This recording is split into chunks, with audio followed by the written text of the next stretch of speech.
Buenas tardes, estudiantes de Derecho Indígena de Derecho UNAP. Hoy día vamos a seguir estudiando el marco normativo legislativo de protección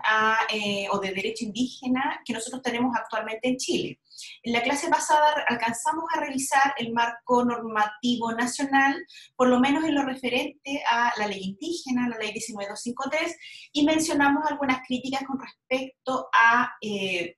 cómo nuestra Constitución no incluye o no se reconoce a sí misma como un Estado plurinacional. Hoy día vamos a continuar entonces el estudio de este marco normativo. Principalmente vamos a revisar las insuficiencias que tiene este derecho nacional, pensando o con miras a cómo el derecho internacional cubre ciertos factores, ciertos principios, que se vuelve mucho más interesante cuando estamos hablando de derecho indígena. Les paso a compartir.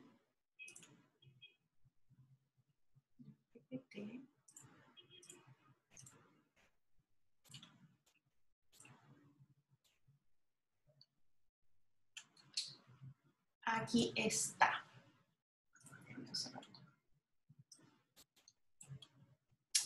Estamos. Entonces, bueno, solo para recordar algo, para que, como lo vimos recién la semana pasada lo que alcanzamos a ver fueron los principales contenidos de la ley 19253, hablamos de los diversos artículos que este contenía, hablamos cuáles fueron los principios de la normativa,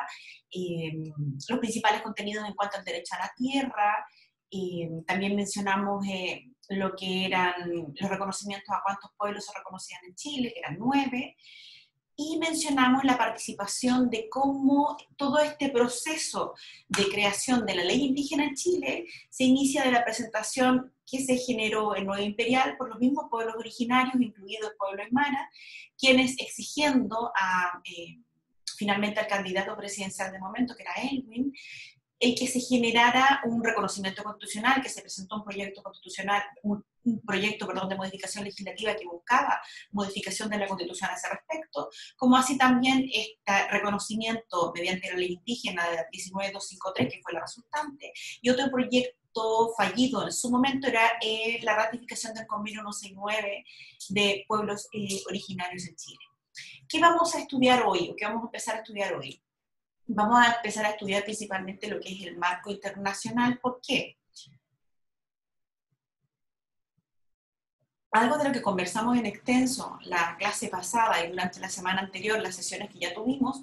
son las limitaciones que tiene esta ley indígena que conversamos nosotros, con todas las limitaciones que tuvo en cuanto a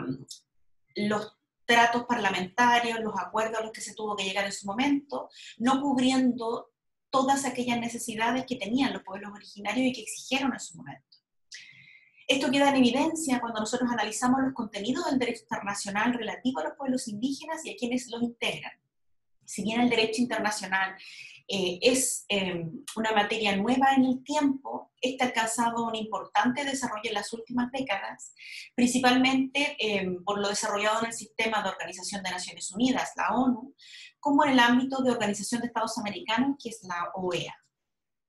A contar de los 80, producto de la misma presión indígena que yo les mencionaba en las clases anteriores, de los mismos movimientos de los pueblos originarios, pensemos en el caso de Chile, en el año 1991, en el año 89, la misma presión que hacen los pueblos originarios para ser reconocidos por el Estado chileno y para ser reconocidos como parte de esta Estado-nación. ¿Cuál fue la presión indígena a nivel latinoamericano a principios de la década de los 80? Principalmente por el reconocimiento de su especificidad étnica y cultural. Se comienzan a abrir espacios para los derechos de los pueblos originarios en los foros internacionales. Particular importancia tiene en este sentido la creación en 1982 del Grupo de Trabajo sobre Poblaciones Indígenas, el que dio impulso al debate internacional sobre esta materia.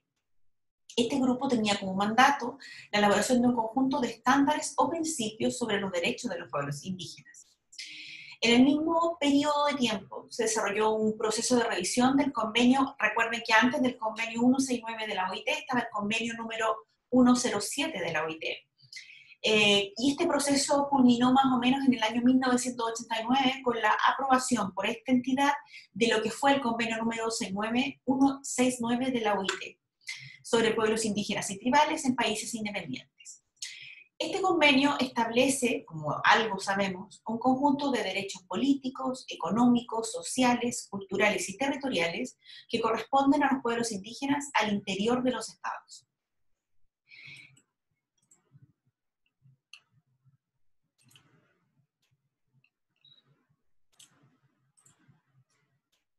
En el ámbito político, reconoce a los pueblos originarios como tales y no como poblaciones, como equivocadamente lo hacía el convenio número 167, además de un conjunto de derechos de participación en la definición de sus propios asuntos y de autogobierno al interior de los estados. El mismo convenio reconoce a estos pueblos derechos de propiedad y de posesión sobre las tierras que tradicionalmente ocupaban. Junto con ello, introduce el concepto de territorios indígenas, que cubre la totalidad del hábitat de las regiones que ocupan o utilizan los pueblos originarios de alguna manera, reconociéndole derechos sobre esos recursos naturales, incluyendo su participación en la utilización, administración y conservación de dichos recursos, y en el derecho a no ser trasladados sin su consentimiento. Y esto resulta importante cuando nosotros lleguemos a pensar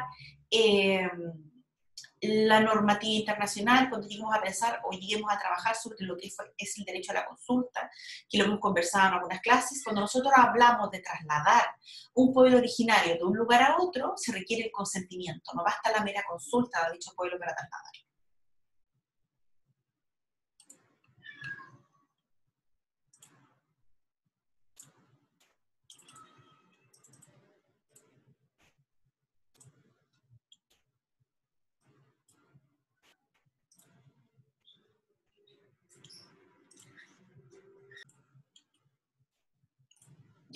Volviendo a la idea y volviendo a compartir pantalla. Ahora sí. ¿Qué es lo que nosotros tenemos en el marco internacional antes de que nosotros pensemos siquiera en el convenio 169?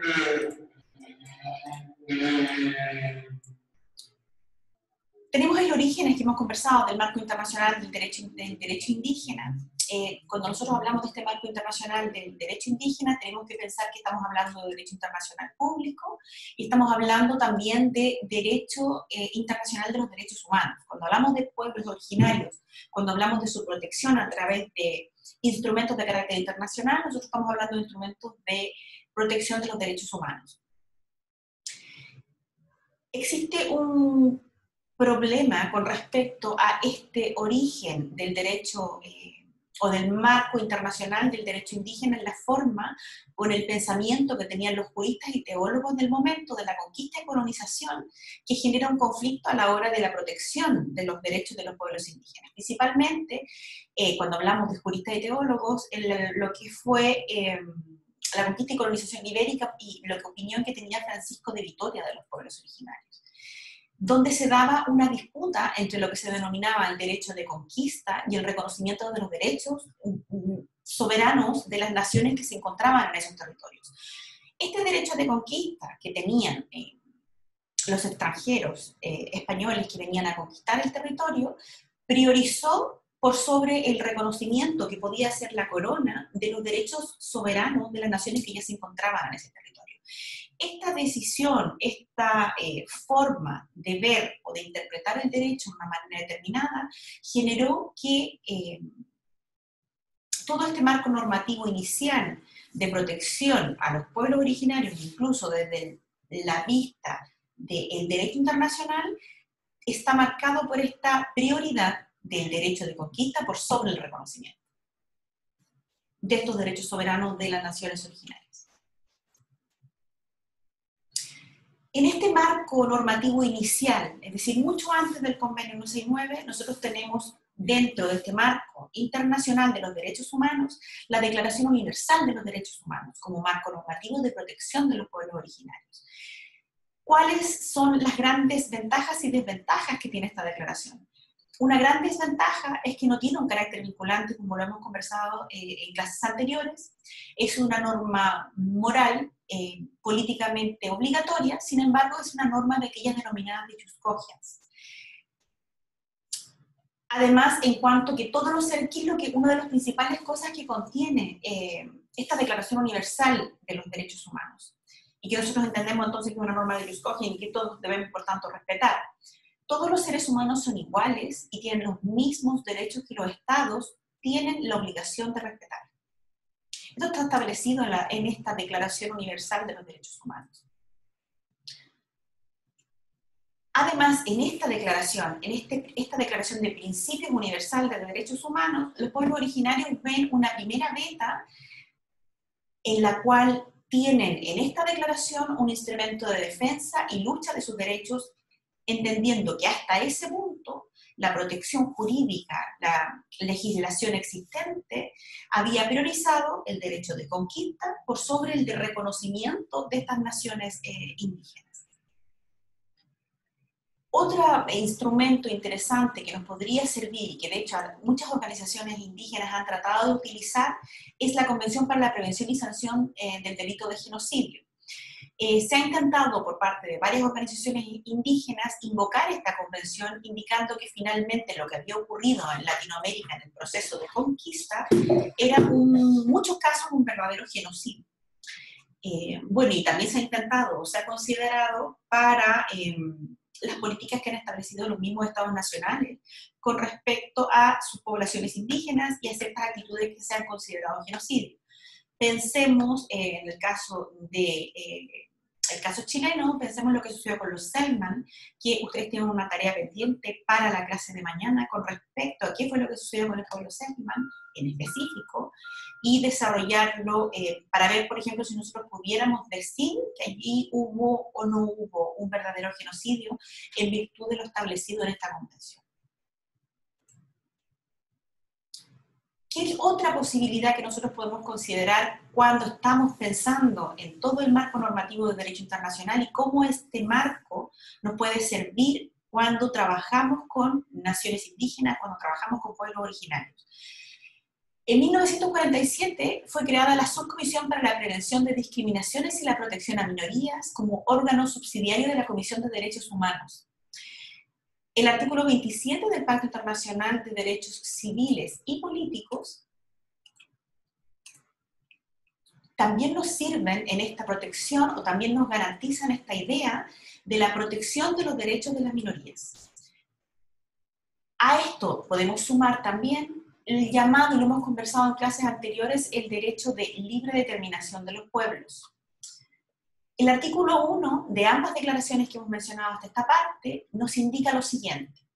todos los pueblos tienen derecho de la libre determinación. En virtud de este derecho se establece libremente su condición política y proveen asimismo a su desarrollo económico, social y cultural.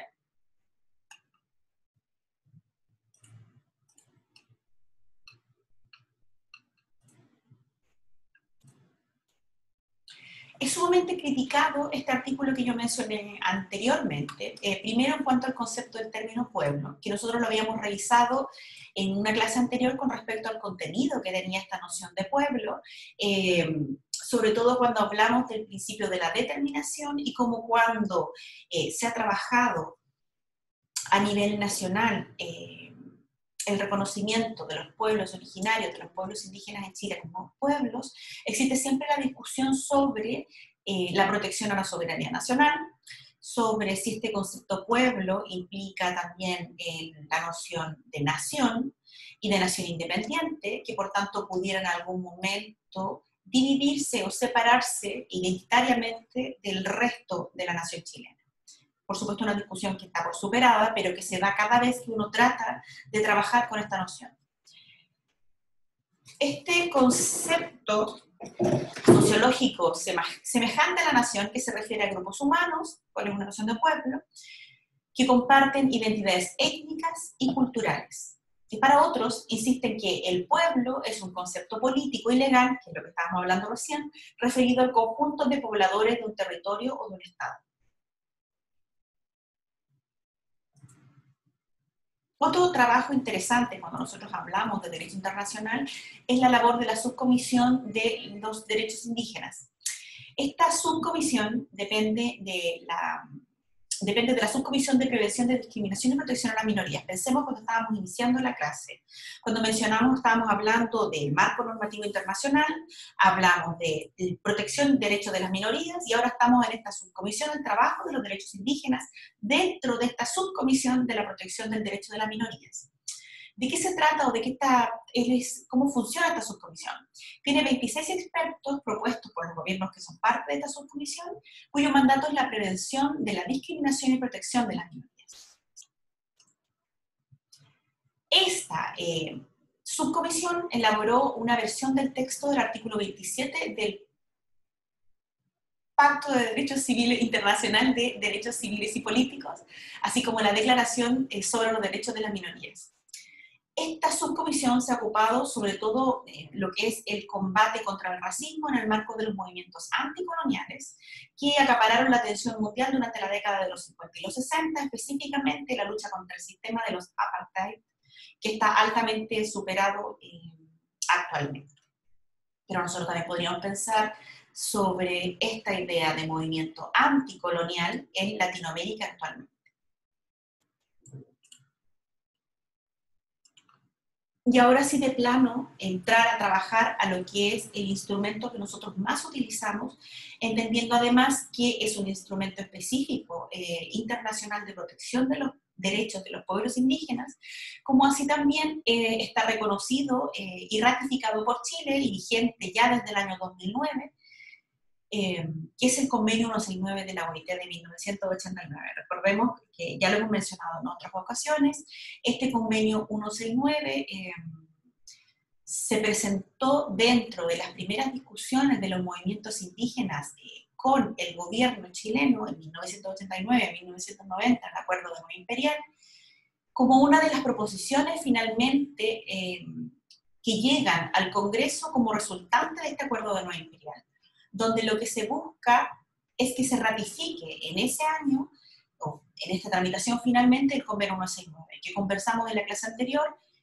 a lo que fue el año 1993, habiéndose presentado en 1991, solo se aceptó se aceptaron de los 3 proyectos de ley presentados, la ley 19253 con una serie de modificaciones que generan una serie de críticas que nosotros hicimos en la clase anterior, y no se ratificó el convenio 169, sino hasta el año 2009, con toda la discusión que nosotros dimos, que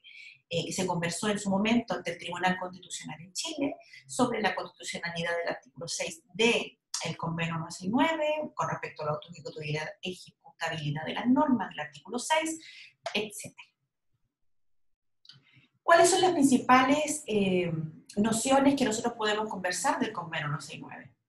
Sostiene el convenio 169 en el artículo 1b que el convenio se aplica a todos los países independientes considerados indígenas por el hecho de descender de poblaciones que habitan en el país o a una región geográfica a la que pertenece el país en época de la conquista o la colonización, o del establecimiento de actuales fronteras estatales, y que, cualquiera sea su situación jurídica, conservan todas sus propias instituciones sociales, económicas, culturales, políticas o parte de ellas. Referente a los derechos políticos, en su preámbulo el convenio 169 establece como principio central la necesidad de eliminar la orientación hacia la asimilación de las normas anteriores. Y aquí se está refiriendo al convenio 107 de la misma Organización Internacional del Trabajo, donde una de las grandes críticas que se hizo a este convenio 107 es que buscaba asimilar la población indígena, asimilar las naciones indígenas, los pueblos originarios, en la noción de nación o Estado, Estado nacional, que quedara finalmente incluido dentro de esta noción, al punto, cuando uno habla de asimilación, que desaparezca esta identidad propia como pueblo originario. Y reconoce además este convenio 169 las aspiraciones de los pueblos originarios a asumir el control de sus propias instituciones y formas de vida y de su desarrollo económico, y a mantener o fortalecer sus identidades, lenguas, religiones dentro del marco de los estados en que ellos viven. Reconoce a los pueblos indígenas como tales y no como poblaciones indígenas, como lo hacía el convenio 107, lo que finalmente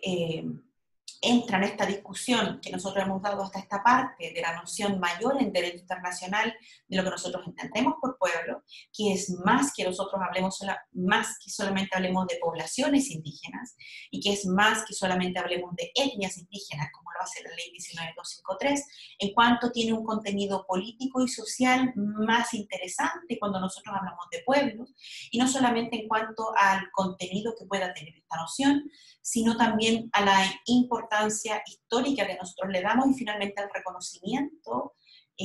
real de los pueblos originarios como lo que realmente son, pueblos, pueblos y naciones. El convenio 169 reconoce a los pueblos indígenas derechos de participación al disponer que los gobiernos deben asumir la responsabilidad de desarrollar con la participación de los pueblos indígenas una acción coordinada y sistemática con miras a proteger los derechos de estos pueblos y a garantizar el respeto de su integridad.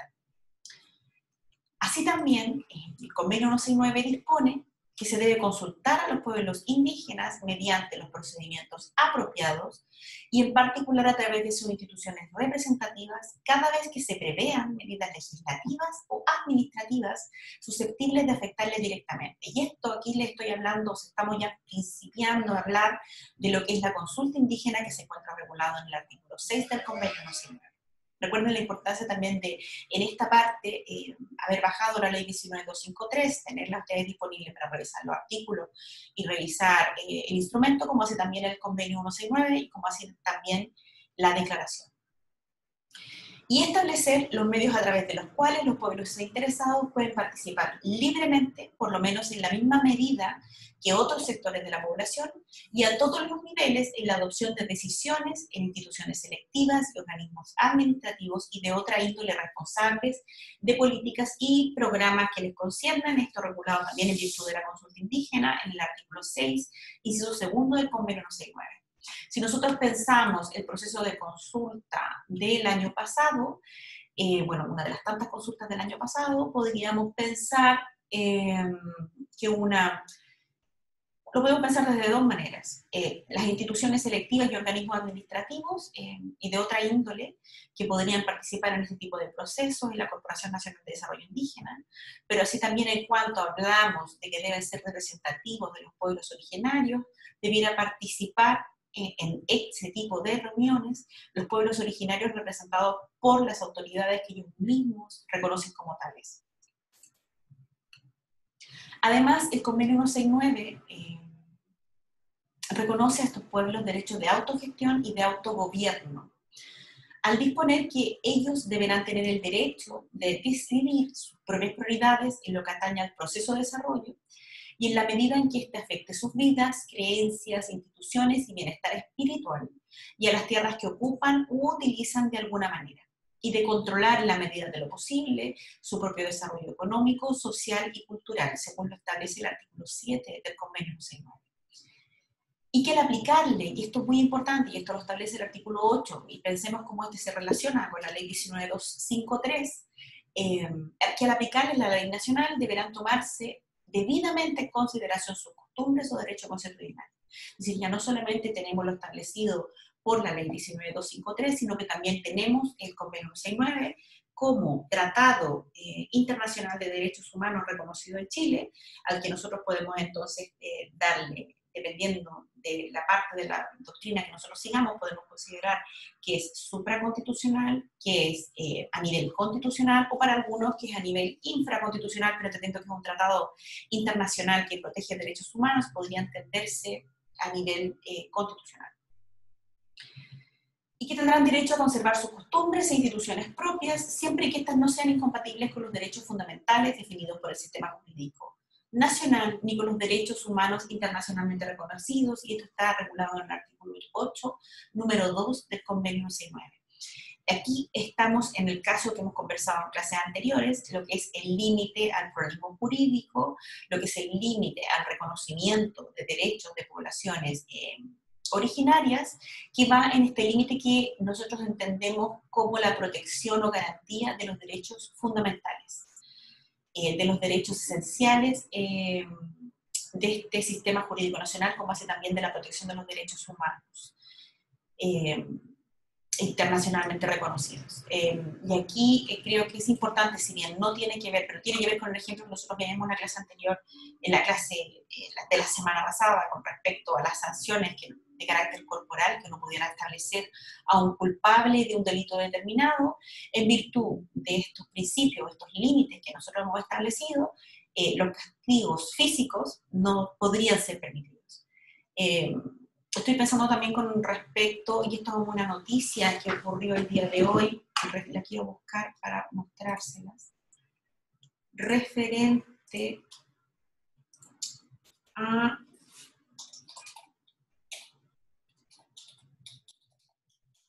término de una práctica que había sido reconocida por parte de un Estado determinado, que transgredía los derechos fundamentales de las mujeres en el mundo. Y es la noticia, no sé si la habrán visto, si no la han visto me parece interesante que por lo menos la pudieran revisar. Quiero ver si los puedo compartir.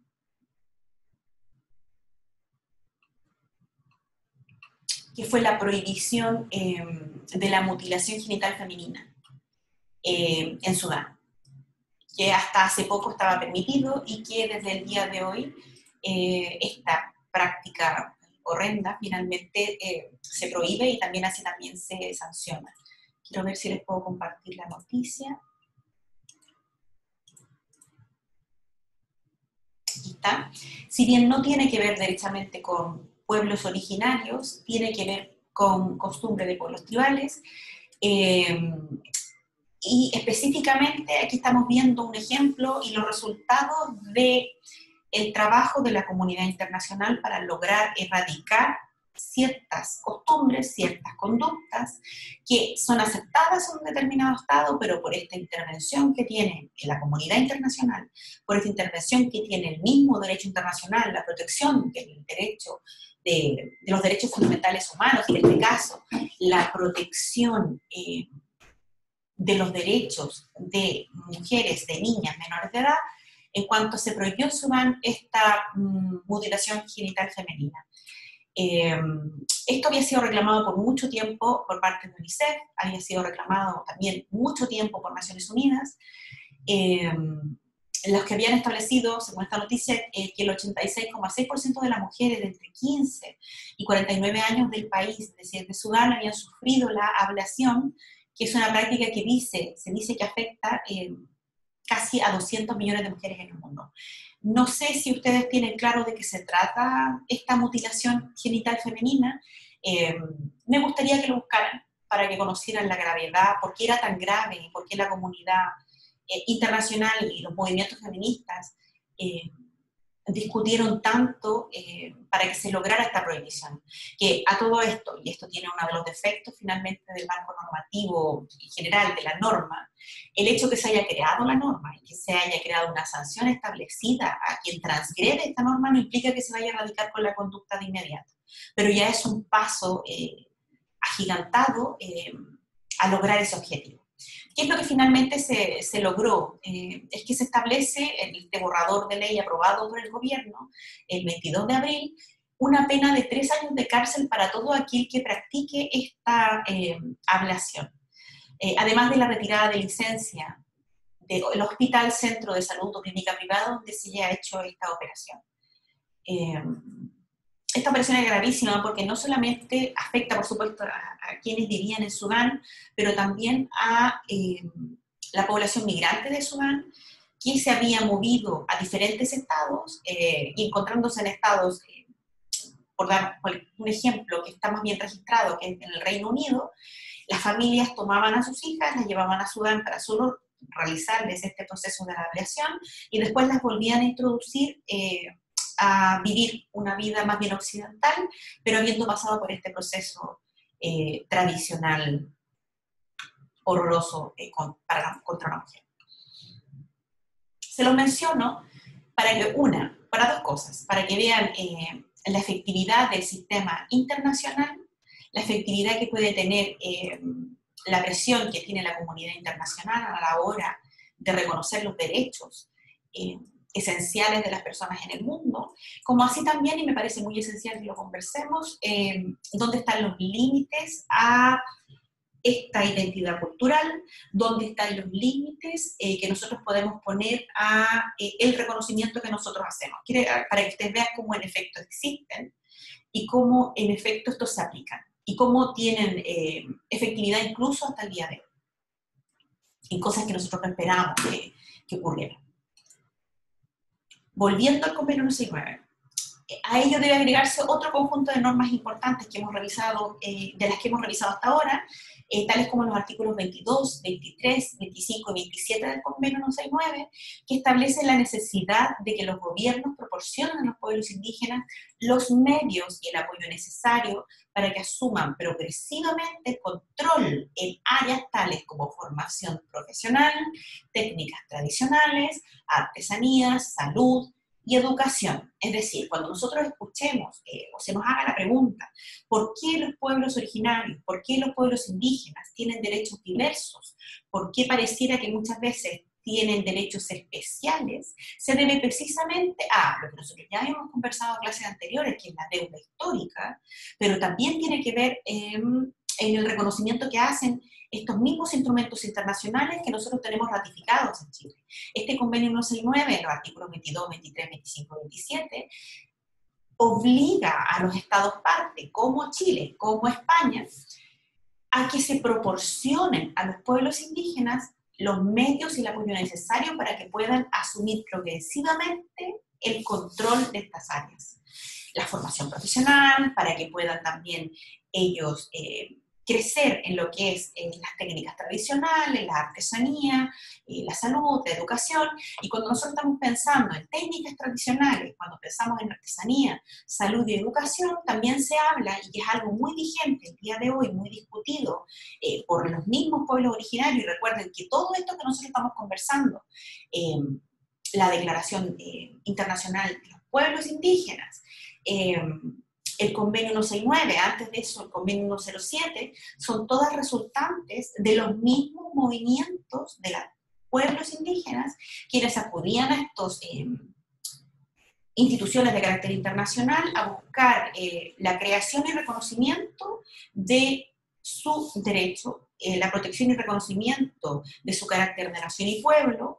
y protección por parte del sistema internacional, a fin de que esta protección creada por el sistema internacional, a su vez, baje a los sistemas nacionales latinoamericanos que hasta ese punto en la historia no habían todavía predominaban en esto que nosotros conversábamos al comienzo de la clase,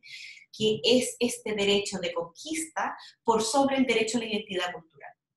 de las naciones, de las primeras naciones que se encontraban en estos territorios y que mantienen elementos culturales hasta el día de hoy. Por eso es que se tienen esta protección especial, por eso es que se tiene este especial cuidado por parte de la comunidad internacional y por parte del Estado-Nación chileno y de los demás estados latinoamericanos, que los ha llevado en muchos casos, que nosotros hemos conversado en clases anteriores, a reconocer, por lo menos en algún nivel, aunque sea mínimo, a los pueblos originarios de su territorio. Recuerden que los casos más emblemáticos que nosotros hemos revisado hasta ahora es la Constitución boliviana y la Constitución colombiana, como hace también la Constitución ecuatoriana. ¿Qué tenemos cuando hablamos lo que es la protección del convenio 169 referente a derechos territoriales? Y pueden ver cómo se van reiterando algunas ideas, por supuesto, mucho más amplias y mucho más conducentes con lo que los mismos pueblos originarios exigen en el convenio 169, pero son temáticas comunes tanto en el convenio 169 como en la ley 19253, ¿no? La protección a los derechos territoriales, la protección a los derechos participativos, la protección a los derechos políticos, la protección del agua. ¿Qué me habla con respecto a la idea de los derechos territoriales? En este ámbito, el convenio dispone que los gobiernos deberán respetar la importancia especial que para las culturas y valores espirituales de los pueblos interesados reviste su relación con las tierras y territorios, o con ambos, según los casos que ocupan o utilizan de alguna manera, y en particular los aspectos colectivos de esta relación. sea, aquí nosotros en el artículo 13 del convenio 169 vemos un reconocimiento de los derechos territoriales donde el convenio 169 lo distingue de cuando habla de tierras ni cuando habla de territorio. El convenio agrega el concepto de tierras indígenas, el concepto de territorios, concepto que cubre la totalidad del hábitat de las regiones que los pueblos indígenas ocupan u utilizan de alguna manera. Esto se encuentra regulado en el artículo 13, número 2, y si nosotros pensamos en este 13, número 2, y nosotros pensamos en lo que hemos conversado en clases anteriores, lo que es la protección del territorio en Chile, las tierras, o lo que nosotros entendemos como el dominio individual que yo pueda tener sobre un determinado territorio, un determinado bien inmueble, nosotros hablamos sobre exclusivamente la superficie. Cuando nosotros hablamos en términos del convenio 169, y más que en términos del convenio 169, cuando nosotros hablamos de territorio pensando desde la cosmovisión indígena, estamos hablando de los diversos niveles que tiene ese territorio. Es decir, no solamente el terreno superficial que tiene ese determinado territorio, sino también todos los niveles subterráneos que pudieran encontrarse en ese territorio, lo que nos lleva en pugna a la discusión de lo que es quién es el dueño del agua en Chile, si lo es, quién es dueño del predio, o puede ser de que en Chile sea dueño una persona determinada de la tierra, otra persona determinada del agua que corre por debajo de ese. Recordemos que el agua en el norte de Chile, principalmente nosotros la encontramos en napas, que son aguas fundamentalmente subterráneas, y pensemos también cómo esto choca, como está regulada la propiedad en la Constitución Política de la República, donde se garantiza la protección, el dominio de todas las minas en Chile por parte del Estado chileno, con todo esto de la concesión, ¿no? Pero veamos hasta ese punto. Nosotros también tenemos que entonces entrar a esta discusión, de que nosotros lo tenemos regulado de esta manera en la Constitución, pero también nosotros somos parte y ratificamos este convenio 169 y tenemos el deber de hacernos cargo de lo ratificado en cuanto al artículo 13, número 2. Es decir, reconocer ya no solamente las tierras indígenas, sino reconocer los territorios indígenas y territorio como concepto de la cosmovisión indígena, es decir, no solamente la superficie, sino los diversos niveles que este territorio contiene. En cuanto a tierra indígena, dispone que deberá reconocerse el derecho de estos pueblos a la propiedad y posesión sobre las tierras que tradicionalmente ocupan, y tomarse medidas para salvaguardar el derecho de los pueblos interesados a utilizar tierras que no estén exclusivamente ocupadas por ellos, pero a las que hayan tenido tradicionalmente acceso por sus actividades tradicionales y de subsistencia. Esto se encuentra regulado en el artículo 14, número 1 del convenio 169. Y pensemos en este caso en el pueblo Aymara. El pueblo aymara, que se encuentra presente, o es la población mayoritaria indígena o nación indígena presente en este territorio, quienes por su naturaleza eran un pueblo transhumante, es decir, en virtud del año y de sus actividades diversas, transcurrían desde el altiplano a la costa y de la costa al altiplano. Entonces, ¿cuál es el significado que pueda tener la aplicación de este artículo 14 a el pueblo aymara? ¿Sí? Para que lo vayamos pensando, lo vayamos meditando, cómo nosotros podemos entender que se aplica o cómo hacemos que subsistan estas actividades tradicionales en este tipo de pueblos. Dispone además el convenio 169 que los gobiernos deberán tomar medidas para determinar las tierras que los pueblos interesados ocupan tradicionalmente y garantizar la protección efectiva de sus derechos de propiedad y posesión. Esto se encuentra regulado en el artículo 14, número 2. Este artículo 14, en su totalidad, bueno, voy a agregar el 14, número 3, dentro de lo que me queda de tiempo, en cuanto a instituir procedimientos adecuados en el marco sistema jurídico nacional para solucionar las reivindicaciones de tierras. ¿Se acuerdan que yo les decía en clases anteriores que el convenio 169 era un instrumento fundamental, pero no únicamente por la consulta indígena, que pareciera que es la única discusión que se da cuando nosotros hablamos del convenio 169. Tenemos este tipo de derechos regulados en el artículo 13, tenemos este tipo de derechos regulados en el artículo 14. El artículo 14, número 3, además me dice que es una obligación del Estado chileno el instituir procedimientos adecuados en el marco del sistema jurídico nacional para solucionar las reivindicaciones de tierras. Pensemos aquí los procesos que nosotros hemos hablado en cuanto a pérdida de territorio del pueblo mapuche, cuando finalmente se sectorizó los territorios y se le fueron entregando pequeños y compactos espacios donde el pueblo mapuche le fue cada vez más difícil seguir viviendo en ese territorio y mantener su subsistencia, y que yo les mencionaba que el otro terreno que se les fue quitando y retirando al pueblo mapuche fue entregado a terceros, y como estos terceros de forma intencionada corrían las vallas de forma constante, entonces cada vez reduciendo aún más, volviendo a verdaderas reducciones de territorio, donde se mantenía el pueblo mapuche, y que en muchas ocasiones significó que tuvieran que abandonar dichos territorios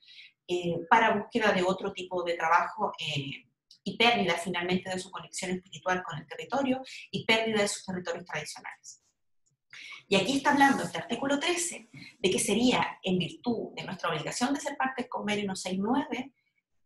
es crear procedimientos adecuados en nuestro sistema jurídico para solucionar estas reivindicaciones de tierra. Si nosotros hacemos un análisis hasta lo que hemos trabajado hasta ahora, lo que hemos revisado hasta ahora, lo discutido hasta ahora, nosotros nos podríamos preguntar si verdaderamente nuestra legislación tiene esta, o ha cumplido con esta obligación. A mi parecer, pareciera que no, pero podemos discutirlo igual dentro de la próxima clase. Voy a dejar la clase hasta aquí. Recuerden que mañana tenemos 2 horas de clases y que les subí ya voy a subir ahora esta clase al aula virtual, les subí ya los materiales al aula virtual y tienen una tarea la que vamos a ir desarrollando durante el desarrollo de la próxima clase, para que vayan viendo las preguntas, como se lo decía, independiente de lo contesten o no en el aula virtual. Sí tienen que ya estar trabajando estas nociones para que sea más simple la discusión que podamos dar el día de mañana en virtud de las preguntas que yo he hecho y la materia que hemos revisado hasta esta parte. Así que les pido que para mañana tengan un poquito más revisado esta materia. Así que eso. Nos vemos mañana, que tengan buena semana, un buen inicio de semana, esperando que ya podamos regularizar las actividades de forma normal. Que estén bien.